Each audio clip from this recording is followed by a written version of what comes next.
Hey, everybody, welcome to another edition of Creators Outlet at a special time because we're going across the pond to the UK this afternoon with our special guest, Martin Fisher.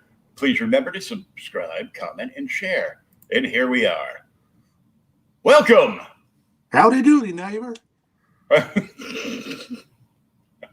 Well, it's better than my English accent, I guess. I know it's your language. It's your language. We just ruined it. No, you just slightly changed it. I don't know about ruined it. Yeah, we Americanized it, you know. Exactly. Yeah. And you know, it's been butchered up a little bit, kind of like you got to beat that one kid up on the corner, and we're like that. We do stuff to things that are like that one kid on the corner.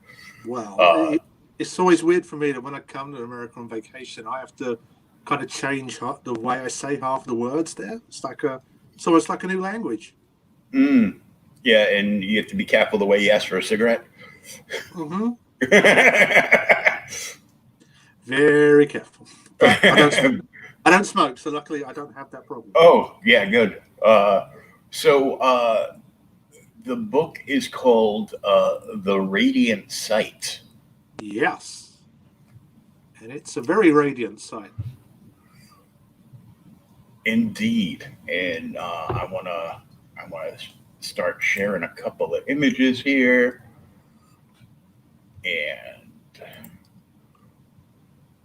I was taken back when Jimmy first started sharing images of this. And I saw the art and I was like, whoa, that's good. Yeah, that's kind of what me and Mike said it also when we saw it for the first time. I was just like, that is just crazy good.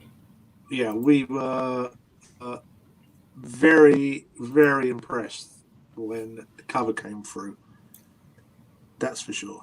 Yeah, I was like, is this full color manga anime?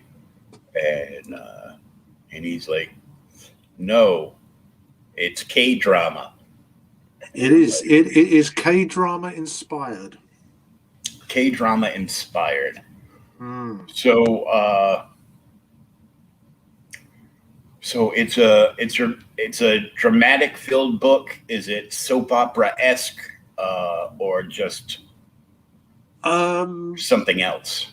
I mean, I don't know how many of your listeners have actually ever watched drama from Korea, but they have like soap opera elements in them, and maybe about 90 to 95% of them are probably romance based, but they're incredibly well made, and it's really quite surprising at how like in depth they are as well. Generally, they will last maybe one season.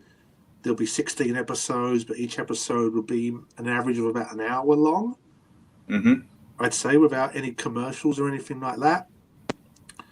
And this book is inspired by those very dramas. So it's a romance-based book, and a lot of the content that's within the story is stuff that you would see in a Korean drama. I myself have never seen a Korean drama. I tend not to watch anything that hasn't at least been English dubbed. One, my eyes are terrible, and two, I do not wish to read a movie. I've only read one movie that I was happy I did, and that was a French film with Ron Perlman in it, called The City of Lost Children, which was I've heard of. I've never seen it, but I know of it. It's an exquisite movie. It's amazing.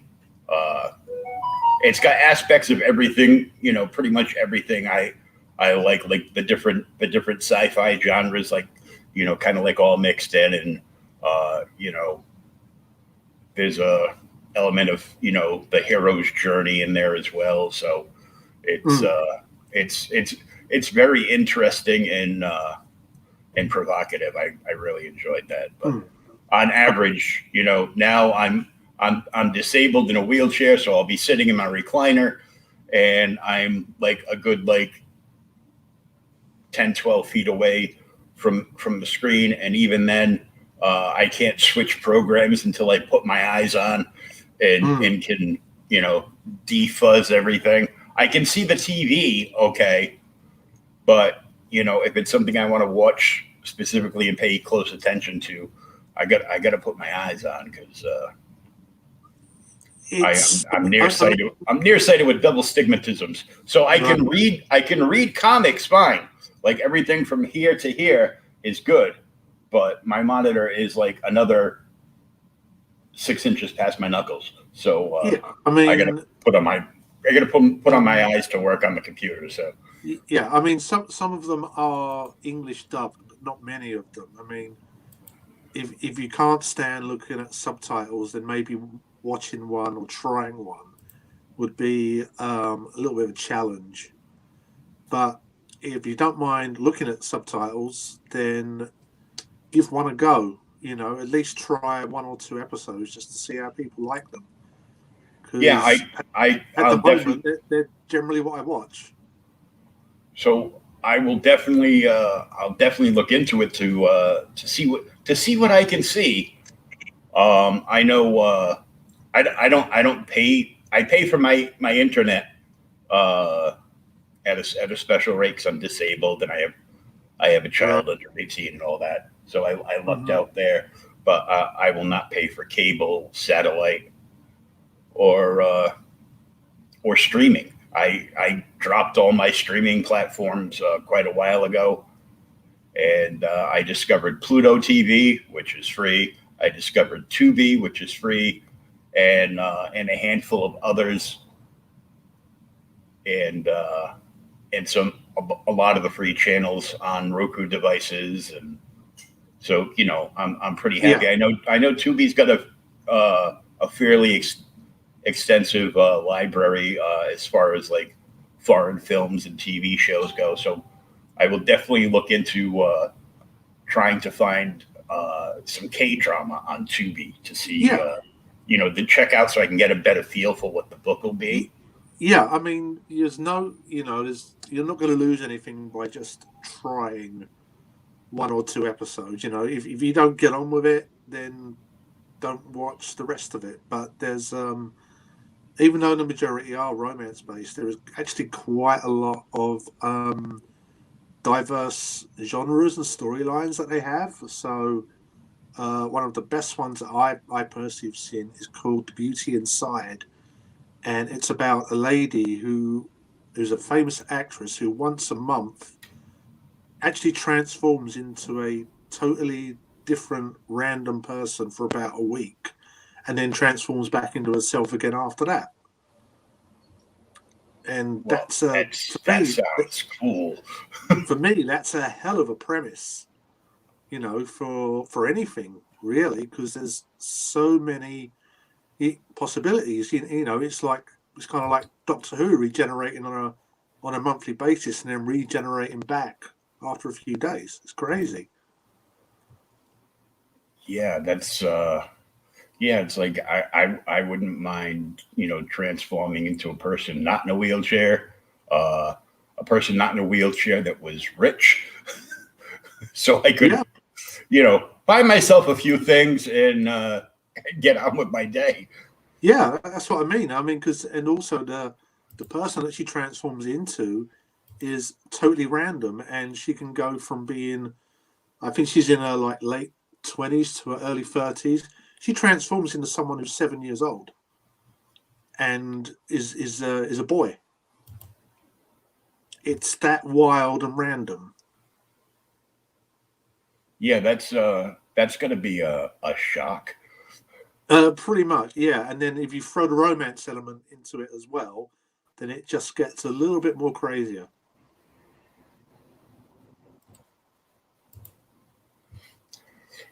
Yeah, I could see that would be well, for lack of a better phrase, a rude wake up call. Yeah, just a tad. And like I said, that's just one example of what Korean drama is like. But they have political dramas out there which are quite gripping. One of the other good ones I've seen was actually a baseball drama, and it had about 10% romance in it. The rest of it was just pure character-driven drama. That's yeah. I'm new to this whole genre, so it's you know. But like I said, you've got nothing to lose by just trying it.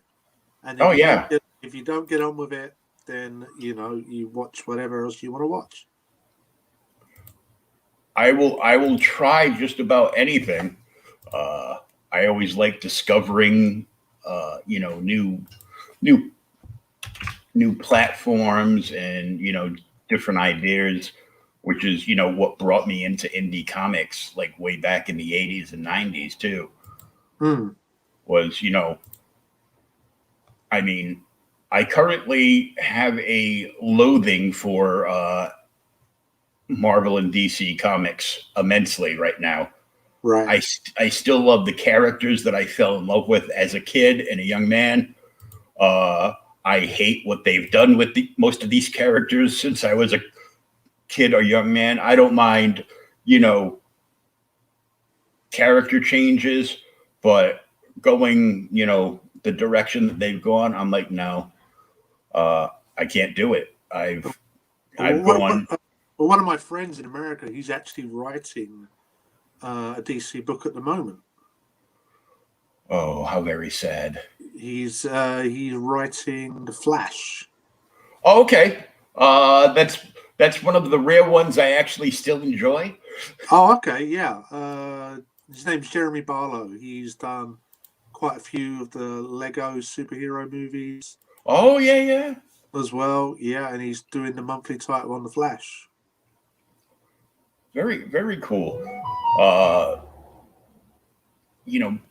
of course I started my I hate to call it a career because it's not a career. My fandom career, I guess. As a very young lad, I'd say about 3.5, 4 years old, discovering the syndicated version of the Adam West and Burt Ward Batman TV show. And like most kids that discovered that show, I was blown away. And most of it was, the vibrant colors and the Zach Boof Bowie, sounds coming up and,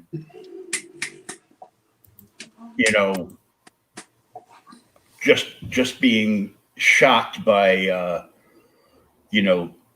the everything going on the screen. I was just, it's easy to impress a little kid. However, I still love that show and still watch it on a regular basis. And that got me into it. Cesar Romero is still my favorite Joker. Is Burgess Meredith still your favorite Penguin? Yes. I like Danny DeVito, but I don't think I've really liked him in very much since Taxi. Right. Yeah. I liked him in Always Sunny in Philadelphia, and I liked him in Twins with Arnold Schwarzenegger. Yeah. He was fun. So he's fun and generally comes across as a nice, fun, like kind of like down to earth guy. And I really loved him in the M&M's commercial. No, I've not seen it. I'm like, that was the greatest. But Burgess is still my favorite Penguin, and I do an art stream on Wednesday nights. Tonight, 11 p.m. Eastern with artist Sean Howe, and he knew my love for Cesar Romero as the Joker, so he he did this original, and he sent me the original. As you can see it coming through the backside, but and I mean, it's nice. You can see he nailed Burgess perfectly. Mm-hmm. So, yeah. So that started my love, and then I discovered, I started to read a little bit, and of course, comic books was the thing. Comics and the newspaper print comics and actual comic books is what got me to read, because kids will read stuff that they like, just like anybody. Yeah, well, I was made to read by my parents, so I could actually read, and it was Critical Blast. very. I'm gonna.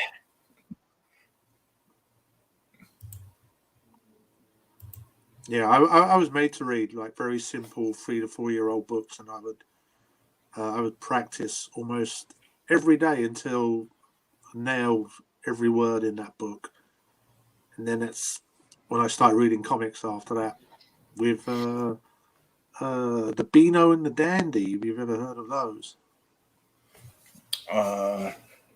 Unfortunately not. Oh, okay. They're at the time they were weekly comic books that we had. Luckily, the Beano is still going. Oh, cool. In the UK as well. So it's been around for at least 80 years, I'd say. It's still going. Wow. That's a great run. Yeah. Yeah. I mean, and due to COVID as well, they actually saw their numbers go up quite considerably as well. So they've started to have a lot of success again. Good for them. Oh, yeah. You always like to hear stories like that. Yeah. I mean, I discovered Spider-Man in the in the daily newspaper strip, and that's the first time I came across Doctor Doom as a villain, and I was so to this day, Doctor Doom for Marvel and the Joker for DC are still my two favorite villains, mainstream wise. And not long after that, the pharmacy at the top of my dead end street started carrying comics, and they had a spinner rack in the middle of the store. And if I wasn't behaving like a rotten little bastard, my mother would give me the change from the newspaper in her prescriptions to go buy a comic book or two on the spinner rack, where I discovered, Amazing Spider-Man, where I bought the very first Peter Parker Spectacular Spider-Man the week it was released off the spinner rack. I bought Incredible Hulk.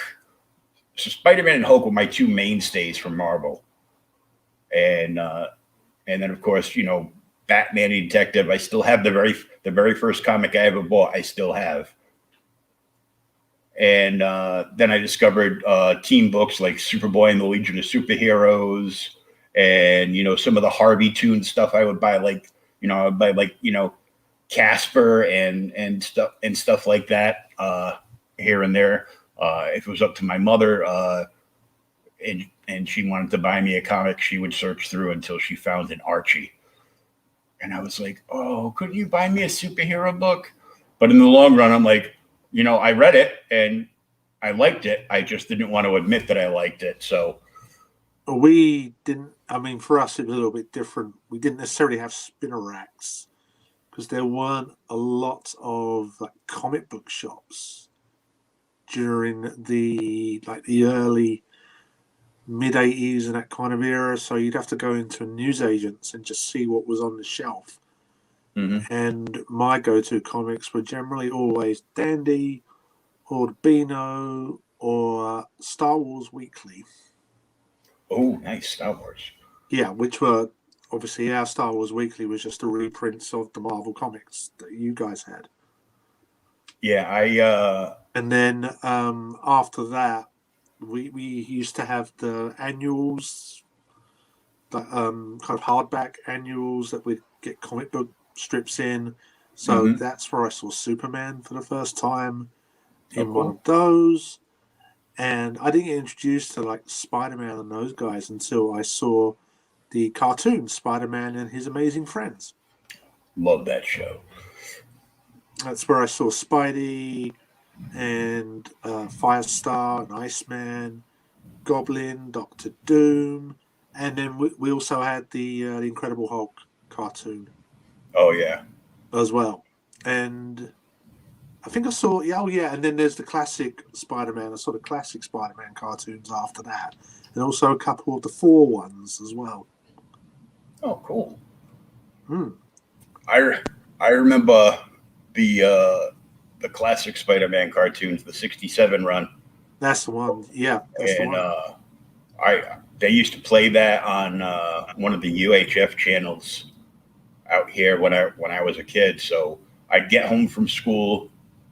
If I didn't have any homework, I'd go out and stop playing ball with my friends, and then look down at my Darth Vader watch and realize that it was almost 3:00, and I would make up a story that I had to go in and finish my homework that I didn't have, so I could pop down in front of the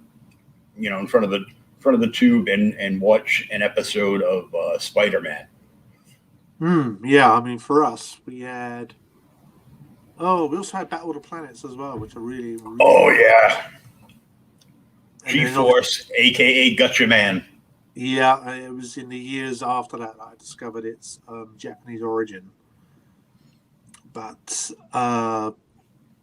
yeah, I mean, I think they used to have the original Spider-Man on the BBC, and because when you're a kid, you don't really care about reading newspapers to see when things are, or the TV guide, to see when it's actually on. You just kind of hope that it's going to come on. And sure enough, sometimes you just kind of like flip the channels and hope for the best. Well, bearing in mind at the time we only had 3, and then later it became 4 TV channels. Wow. Yeah, we had the BBC, we had BBC One, BBC Two, and then we had ITV, which later in about 1984 became Channel 4. And we didn't really have remote controls either. We had to get up every time and press the button. Yeah, kids nowadays. They have no idea.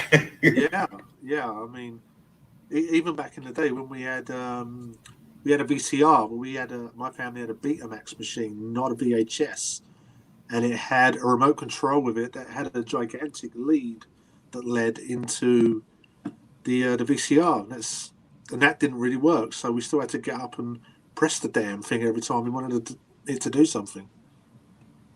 Yeah, I remember those days, and I remember one of my uncles paid through the teeth for one of the first cable remotes.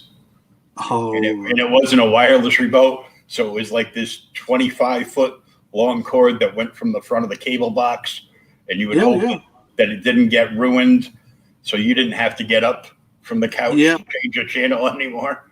Yeah, otherwise you just use it as a tripwire. Yeah, that's what it was used for most, I think, with me and all my cousins, like running through the house, and he'd grab it to go change the channel or turn the volume up.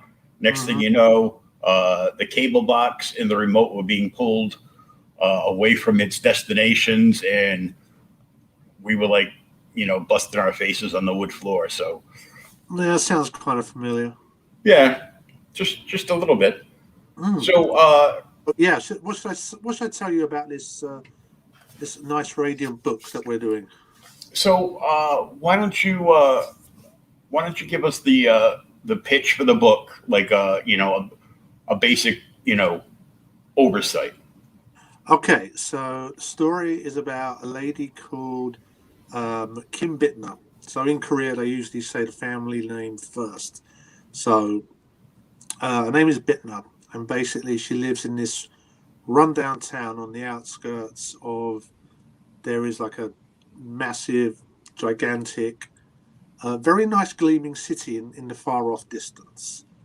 And in this town, she lives with her best friend Chloe, and they're kind of both they make ends meet. They just about get by. It's not a great life, and they just want the best for themselves and just to make it better. And then unexpectedly, Bittner inherits this dress that you can see on the cover, and by accident and by chance, she gets to try it out at a party in this city, and she discovers that anyone who sees her in it thinks that basically they're the most beautiful person that they've ever seen. And she basically meets the CEO of the company that runs City, and that's the romance element. The only trouble is he doesn't know who she is, and she wants to kind of be with him a bit more, but she doesn't quite know how to do it without kind of giving herself away as being this person from a poor city and a poor background. Mm-hmm. So while she's trying to kind of figure stuff out, and because she discovers that anyone who sees her in the dress will essentially give her anything, it has this kind of darker side to it where she kind of realizes, what else can I get purely by wearing this dress? I could get anything.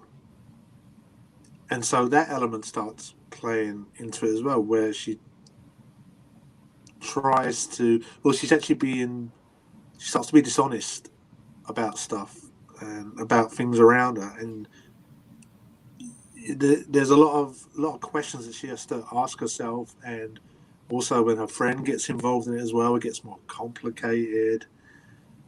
And yeah, there's a lot of to and fro-ing going back. And the dress itself, the only way I can kind of discover it, it's a little bit like the ring from Lord of the Rings. It's a corrupting object, even though it's just a dress. But it's anyone who wears that dress, they just look stunning to everyone else around them. And then it becomes, okay, what can I do with this? What can I get? What is this going to do for my life? And that's basically the premise of it. So almost like a version of a Cinderella story with an evil twist. Not quite. I mean, not quite Cinderella, because not quite, but just aspects of it. There are aspects of it, where, I suppose anyone who saw Cinderella in the dress thought that they were like just beautiful. So there is that aspect to it, but there's no glass slipper in this story at all. But yeah, there is that kind of darker twist aspect to it as well. But it's an element that you see in a few K-dramas, and it's the element of duality, where some of the lead characters essentially lead two lives and they become two different people. And that's what Bittner, as the story goes on, will eventually start exploring. Welcome, Pops. He feels like Mike Jimmy should be here. He's here in spirit. Physically, he is probably moving a sofa for somebody, but he's here in spirit. And Pop shared the link again, and RJ says the prince only recognizes Cinderella when she's in the gown. Well, that's part. Well, I mean, there is an element. I don't want to spoil the whole story because it's 6 issues long, and there is going to be an element along those lines in the story as it goes along. Because it's also part of the story is about identity as well, about Bittner kind of finding out who she actually really is and what she wants. Yeah, let's take a look at a couple of the other characters as well. So that's her. That's Bittner as she would be in her ordinary form, I suppose, without wearing a dress. And that is the CEO of the big company, Thomas, who is going to be the romantic interest in the story. Ah, the would-be prince. Yeah. Yeah. Pardon me. Because one of the other elements that you do get a lot in Korean dramas is that there is a Chaebol Heir, who has basically the keys to the kingdom, and Thomas represents that part of the K-drama. Now, how long have you been a writer for?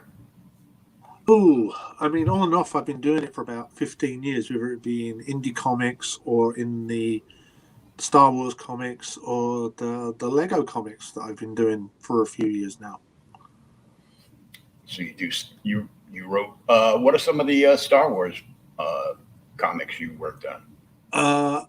It started out in the UK. Titan used to have a license to do their own Star Wars comics just prior to the Disney takeover, and I started out on Clone Wars comics. And then when we had the Disney switchover, we got to do a couple more comics before the license transferred to Disney's preferred publishing partners. But luckily enough, I got contacted by the preferred publisher in Germany, and I got to do a couple of years of comics for Star Wars Rebels. Oh, nice. And they were all vetted by Lucasfilm. They were all approved by Lucasfilm, and we made sure that they kind of matched up with the series as much as we possibly could. And then after that, I went to the end of season 2 of Rebels, and then the opportunity came up to do Lego, and kind of jumped on board, because with Lego you can go all around the Star Wars universe instead of just doing one particular series. And you get to do a lot of very silly things as well. You know, you can have Darth Vader tap dancing in that. You can have the Emperor going on vacation and wearing an Hawaiian shirt. You can have Luke sitting in a bath and playing with a rubber ducky. You can do silly things like that, or you can just have the characters swap over their hairpieces, so you can have Han Solo wearing Princess Leia's fancy buns on his head. And we generally can't do that in the regular Star Wars comics. People would lose their shit. It's a shame that in America and Canada, I don't believe anyone actually has the license to publish the Lego Star Wars comics out there. So you guys never get them.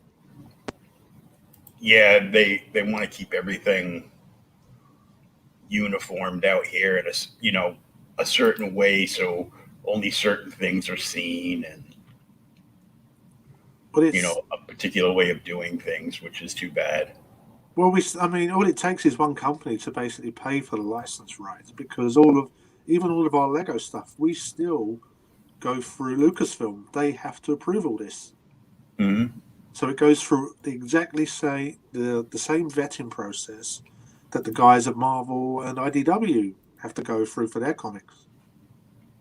Yeah, it's funny to me that IDW has their fingers in so many different pots. Like, they've got all their stuff, of course, all their in-house stuff, and they've got certain Star Wars comics they do, and then they do printing and distribution for like some of like the digest stuff from Marvel, like Spider-Man and mainstream characters, main base characters like that. And then they also do the printing for those gorgeous artist edition collections, and a lot of which I wish I could afford more of, but they're a little pricey. And they've done a lot of like the hardcover printings and release for certain things. Like I saw a couple years ago, after the passing of Herb Trimp, they had a limited run of Herb Trimp's Hulk stuff in a gorgeous hardcover slipcase that he had signed tip-in plates for before he had passed. Right. And I was so close to buying one of those, and then when he passed, the price increased by about $200. and put it out of my price range. But yeah, I'm glad that they've got so many facets to their company. They're just not a comic book publisher. I mean, yeah, I've been down there numerous times during the Comic-Con season, and you just go into Scott Dumbier's office, and Scott supervises all of the artist editions that they put out. You just go into his office, and there'd be like a stack of Kirby art just sitting there. It's like, okay. I just be sitting there drooling on myself. That's probably why you're not allowed, because they need to. Yeah, so it's drool free. They're like, he's too much of a fan. We can't let him in the building. Pretty much, yeah. Not only that, they'd be mopping up after you everywhere because you wouldn't stop drooling. Well, yeah. They might excuse a little bit. I'm in the wheelchair. I could carry a bucket. They could put a bucket around my head or something. Well, depends how quickly you fill it. Oh, not that quickly. Okay. So hopefully. Yeah. Yeah. But, so that's what we've got. I mean, we've got some finished pages from the comic as well. We've got the first 6 pages that are finished. Mm-hmm. I was going through those in the PDF preview that you sent over, and I was like, once I got past, because obviously you've seen the image from the opening page, which is right here. Yeah. But then I saw like further through, and the art is just spectacular. We got very lucky. The 2 colorists, Yannick and Ellen, they're both based in Germany, and they actually color some of the Lego stuff that I write. Oh, nice. So I actually got a recommendation from the artist who works with them. Said, like, they're really good. I'll put you in touch with them. And then what they've been doing since has been magic, as you can see. Yeah, it's just gorgeous work. And, I mean, we've been lucky. The whole comic has been a really good collaboration, because our artist Archie, he can he sent in this cover, just the artwork for it, and then Yannick and Ellen, they did a pass it that me and Mike actually liked, and then Archie saw it and said, I actually think it should be like this way. I've made some changes as a kind of like a prototype, see what you think. And then Mike and I saw it, and we both went, actually what he's done is actually better than what they've come up with. And then we asked them to change it, and then they changed it round until we got what you see in front of you. And I mean, I remember I was blown away just seeing that first page when Mike started sharing out the image, and more to come, coming soon. And I was like, whoa, dude, what's that? He goes, this is a book that I'm going to be publishing. And I'm like, I need to know more. When am I getting people involved coming on the show? And he goes, oh, don't you worry. That'll be soon enough. And here we are. Here we are, talking comics worldwide. Worldwide comics and all kinds of different things. And of course, there's a huge difference between comics here in the States and abroad. I was lucky enough that when I was 15 in skipping school, I discovered my first comic shop, and I ended up. I still go there. I'm still a customer, and I've worked there from being the fledgling teenager, working on restocking back issues and doing running to Dunkin' Donuts to fetch us coffee and various, going, getting lunch for him and everything, to, being in a, assistant manager role at points. And so I've seen a lot of different things, and they had a lot of different things. It wasn't just, strictly this. They had tons of indie content they would carry. They still have a huge back issue supply, and more than once they've bought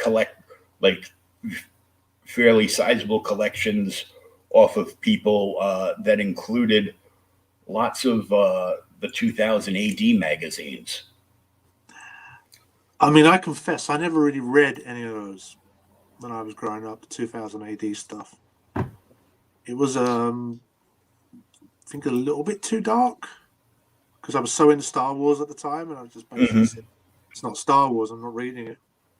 or it's not Transformers, I'm not reading it. Yeah, I used to watch the Transformers cartoon, but never got into the books. I think I read some of the crossover stuff they've done like the last couple of years, where they're the Revolution or whatever, where they're bringing in all the defunct Hasbro toy lines, and bringing their comic presence back in. I am in the midst of building my a complete run of the original ROM Space Knight and Micronauts, and I just scored about 40 issues of ROM from issue 1 through like 77, 78, like random ones, all between those numbers. A lot of early like single and double digit ones, of course, but my friend Chris Ryle, he used to be the editor-in-chief at IDW. He is the biggest fan of ROM I know on this planet. Oh, that's cool. I always wanted the toy. One day I will have the toy. I don't care whether it works or not, is because it'll just look cool on a shelf. We had it. I believe we had it here as well. We had the same toy, but it came out through a different toy company. It came out through Palatoy. Oh, nice. Yeah, I once in a while I get stuff in from just like overseas editions from Panty Comics. A couple of dealers will import some issues, of Marvel and DC stuff, but printed overseas in Italy, and so of course we can't read them, but they've got funky new covers that we've never seen here in the States. So of course we want them because shiny, and I fell for that, and I bought a Green Lantern number 1 with one of the best covers I've ever seen on a Green Lantern book in my life, and I didn't buy any others. I just bought that one, but I just like seeing different stuff from around the world comic wise. It's very interesting to me. Yeah. It's a shame we don't really have much of a comic industry in the UK anymore. I mean, obviously we have 2000 AD that's still going on, and we occasionally have like some holiday specials that Rebellion put out, like World War II specials or something like that. And then you've got the Beano, which is still going, but almost, or if not all of like the licensed books. We still have a Transformers book for whatever the current cartoon series is, but they use screen caps as their comic now. Oh, so they just screen capture it and put the text on it. Yeah, basically, and quite a lot of the magazines here do that now to save money, so they don't have to pay any artists or writers to come up with original content. Yeah, which is a massive shame, because we used to have a really nice bit of a comic industry here. Before Disney took over Marvel, Panini used to have a license, and they used to do their own original Marvel comics. Then that went, and then, like I said, with Star Wars and Titan, that got transferred. And even in Germany now, that book, they don't do original comics for that anymore. It's a real shame. So the comic market over there is pretty much down to independent books now. Kind of, yeah. Apart from 2000 AD, the Beano couple of us like that, because the Lego comics we do, they originate in Germany. That's where the publishing company is. So outside of a couple of mainstays, that's it. Do you guys still get like the heavy metal magazine over there? I wouldn't necessarily see it on a supermarket shelf. You may have to go to a speciality comic book place to get it, or order it online, I think. I think the comic books, the same comic book store. I've been going to the same place for about 25, 26 years, and nice. I think he would get it if you asked for it. It's good to hear that you've at least had the same shop to go to for 25 years. Just wish there was more stuff to come out over there. Yeah, I mean, he generally stocks, obviously, all of the main American titles. But if I did want an issue of 2000 AD, either he'd have it, or I would go into an ordinary supermarket or something, and I could pick it up there. See, I find that a little peculiar that you can go pick up a copy of 2000 AD in a supermarket, but you have to specialty order heavy metal. Yeah. I know there's a lot of adult content in heavy metal. The front, topless, and sometimes full frontal. I think that's probably why. Yeah, but there's still a lot of great stories in there. Of course, heavy metal's where I discovered Mobius, because I had no idea who he was, and then I went down the wonderful world of immensely talented artists that most people discovered in heavy metal, like Louis Royo, and on and on down the line. Boris Vallejo, and the list goes on. But I've only had one cup of coffee, so my mind isn't quite working all that well. Well, I discovered Mobius through Tron, the movie Tron. Oh, nice! I love that. That's one of my favorite all-time movies. I go nuts for especially the original 1982 movie, and it's only a few years ago that I actually discovered who Mobius was and what he did on the film, and the fact that he had worked on a little comic books in France, and obviously he had done heavy metal as well. Yeah, I was just astounded the first time I picked up heavy, outside of the boobs. I was just astounded at at the level of artwork, and I've always been like a sci-fi nut, and the level of science fiction in a heavy metal magazine is, the only way you get that is by reading like a prose novel and your imagination doing all that work. So it was I thought it was great to be able to see all this stuff like on the page. It was just amazing. Yeah.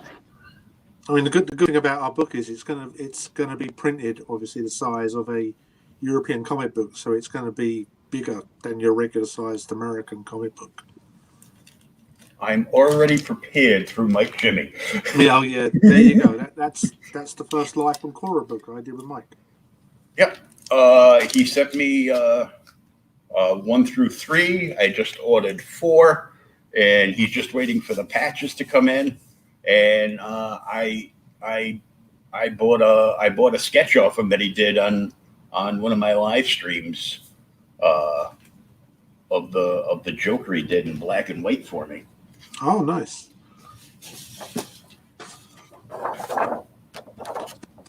Oh, that's a big grin.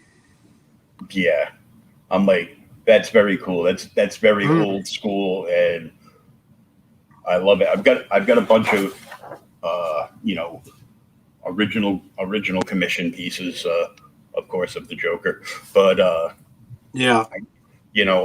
I'm through getting back into chasing books through the indie market to getting more into the Indiegogo books and this whole community that's putting out some wonderful content. I'm chasing down like original art and, being like, wait, I can afford to get an actual original page of art from this book on this campaign. And, you know, I don't dive into it like Mike does because Mike tries to get original art from everybody now. And well, original art is great. I love collecting original art and published art as well. Like from some of the books that I don't read a lot of comic books, but some of the ones that I do like collecting some of the art pages in them if they become available. Yeah, it's something different to have, and I think it's growing immensely in popularity now, especially with this crowdfunded, independent resurgence. And I think it's great. Yeah, I mean, not only that, I mean, many artists do their stuff digitally now rather than the old-fashioned way. Yeah. So when you do find someone who is doing a mainstream comic book and they're doing it the old-fashioned way, then that makes it a little bit more appealing. Yeah, I know. I've talked to various creators through doing the show, of course, and ones that are, their artist does everything digitally. It's more streamlined. It's more efficient. It's faster. It's easier to just, finish the page and you can transfer the file right away to get approval. And, all that's great. But when you're crowdfunding a book, if they're doing it that way, I always talk to them and, try to be like, what would be great is if you could convince your artist to draw like maybe one or two of the pages traditionally. And then you would have something to give the campaign a big push for those art collectors. Yeah, I don't know how Archie's doing his pages. I don't know if they're digital or the old-fashioned way, but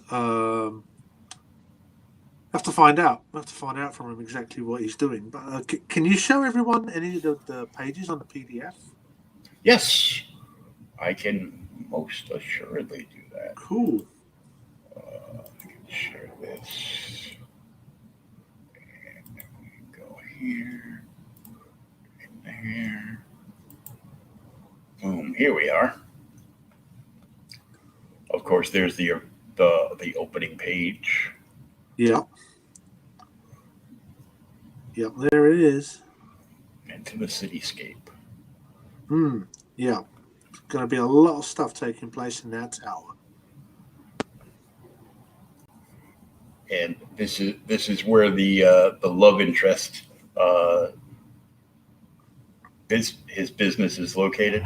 Yeah, it's a family business as well. So obviously his dad still runs it, and he's the heir who's a part of the management, and is obviously, as a lot of the modern Korean dramas, they're kind of being groomed to take over by their parents. Mm-hmm. And this guy is definitely in that same mold. So he's very much living the high life and doesn't know much about what people outside of that comfort zone, how they live. Yeah, and like the man in the high castle. Yeah, doesn't see anything, but doesn't see anything below them. Yeah, and it's exactly what you've got there. So in the distance, you've got the tower, and then you've got the very rundown Havenstown right there in a heavy state of disrepair. And everyone there is just trying to make ends meet as best as they can. Fighting to survive, paycheck to paycheck, and yeah, very much. And that's where we meet a Bittner at the laundry, who's not being treated very well by one of her customers. Oh yeah, a male Karen. Oh, don't we love a Karen? Oh yeah, we love to shut them up. Well, yeah, that's probably the one thing that's missing is the guy saying, "I want a manager. I want him here now." Yeah, I looked for that when I looked at the page, and I'm like, "Oh, he's not asking for a manager. He's just running his mouth." And and throwing stuff, and I'm like, yeah. Well, like, to be fair, in the K dramas I've seen, you do get customers who do things like that. They do throw objects or other things back at someone, but they don't go the full Karen route where they start asking for managers and corporate's number and all that kind of stuff. well, that's a saving grace. Luckily, yeah. I love the way they did the last panel on this page too. Yeah, it's her remembering a better time. So that's a flashback to her father, because that's another K-drama thing. Many of the protagonists in the book, they have kind of like tragic backstories with their parents. Like they've had a hard life, and this is part of it. This part of the story comes into play later on as well. So you actually see or find out what's gone on with her parents and why she is living with her best friend. And you got to have a little bit of action as well, and have a character that can take care of themselves. Yeah, and apparently she can. Very much so. Yeah, Chloe's a little bit like the muscle of the two of them. Where Bittner's kind of reserved and won't always fight back, Chloe will definitely be in your face if she thinks you're wrong, and she'll whack you in the face as well if it's absolutely necessary. Where it is right here. Exactly. So Chloe is like the boisterous one, and Bittner is a little more of the timid type. Yeah, very much so. Bittner's nervous, that's for sure. Bittner will not always express herself forwardly.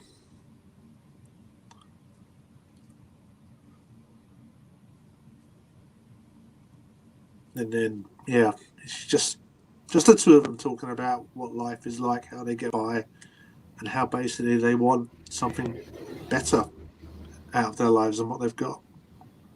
Yeah. Which is basically what we all want. So. Yeah, pretty much. They have the dream, but they don't have a way of making that dream reality at this time. And then that dress is going to come into Bittner's life, and you'll see what it does. There's going to be some stuff going on. Yeah, the whole thing is planned out. It's 6 issues. All 6 scripts are written. It's done. Yeah, the whole story's figured out, and there's even a premise in the back of my head for a continuation if so warranted.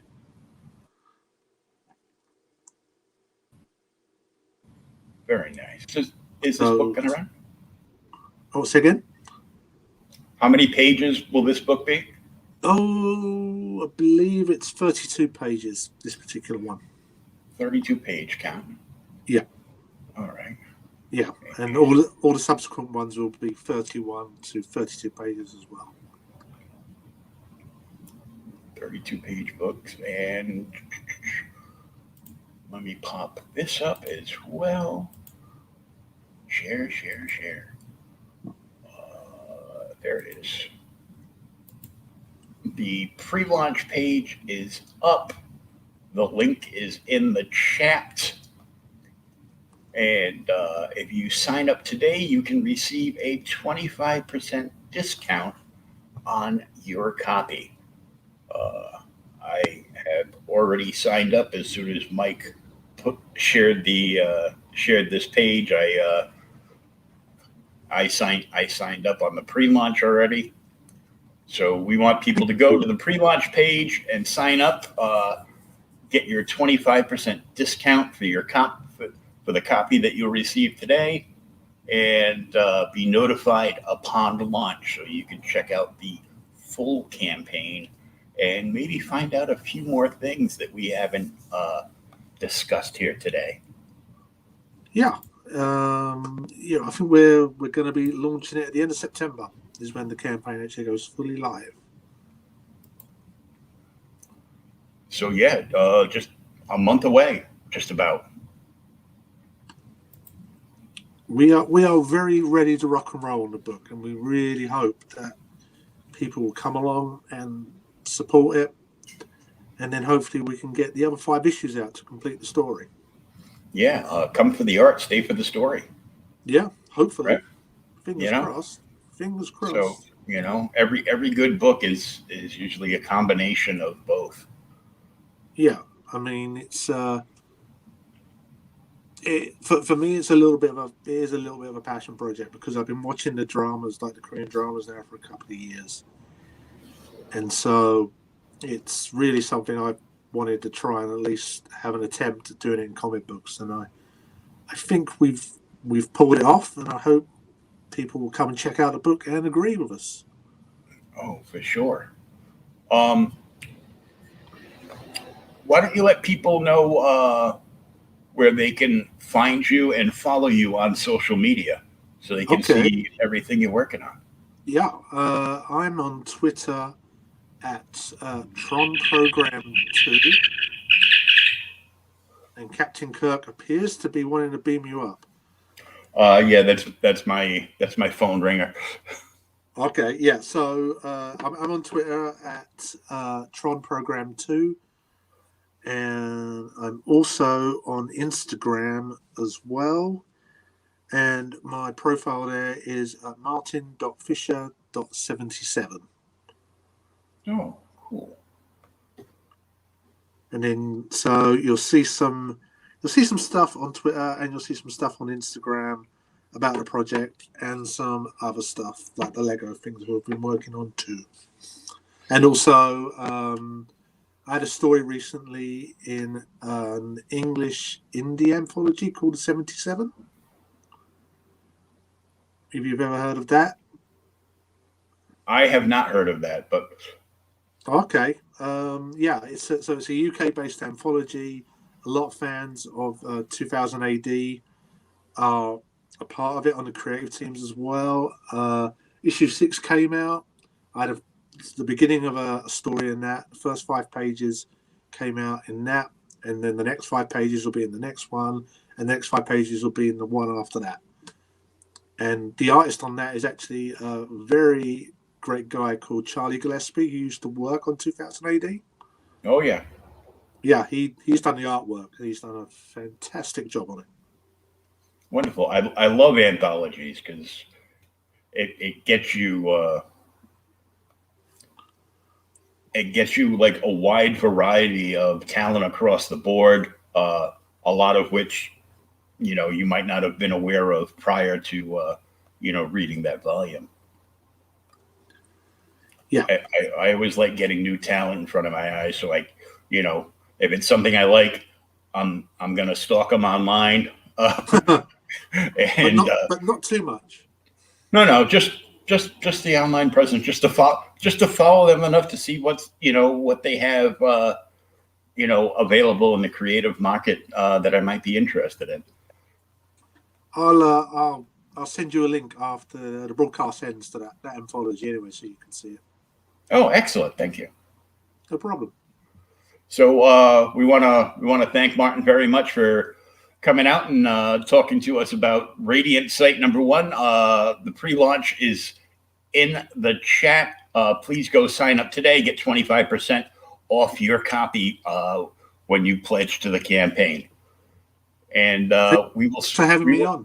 Oh, it's been a pleasure. It gave me something to do this afternoon here, even though it's evening there. Yeah, I was like, good, because I couldn't remember until 2 days ago who I had scheduled for Friday. So okay. I was like, and then I started scrolling through my oh, that's who's here Friday. Okay, I got it. Yeah, that one. And so I go, okay, so I squeeze in 6 episodes of 3 different podcasts this week, and I'm a happy camper. So thank you once again very much. It's been a pleasure to meet you, and I will look forward to checking this book out when it goes live. Thank you, sir. Thank you very much. And you have a wonderful evening, and we will hopefully talk again soon. We will. If anyone has any questions on the book, please free to send them through. Yeah, please follow Martin online, and not so much with the stalking, and ask him any questions you may have. It'd be for Radiant Sight, Legos, Star Wars, what have you, and we will see you again very soon tonight, 11 p.m. The Seanzilla Art Show right here on the Creators Outlet Network. Take care, everybody. Have a great day. All right. Goodbye.